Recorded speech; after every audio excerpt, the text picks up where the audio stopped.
So here I am showing you some behind the scenes.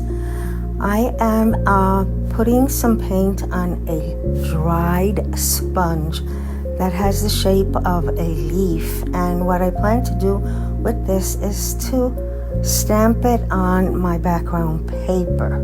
Once I have my background paper all stamped and it's dried up, I will put this, glue it on some cardstock and make a fabulous note card with it. Now, stamping with sponges can be fun. I haven't done this in a long time. This is one sponge that I have that's the shape of a leaf, and I'm going to take out my other sponges that are in the shape of a flower and use that.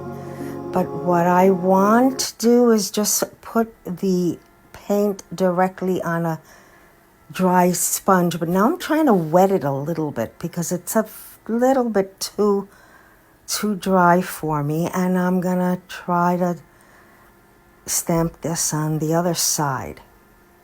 Now, if you don't know me, my name is Irma, and I have a little business here where I hand make note cards, greeting cards. I do have an Etsy shop. You could check everything out on my profile. I also have a subscription box for those of you who really are into not only sending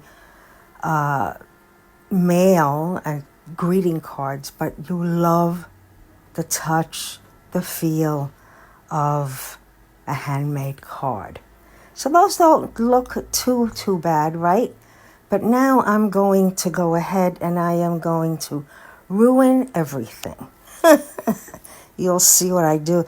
I found it a little bit too dry, so I'm going to put some water and I'm going to mess everything up. But that's all right.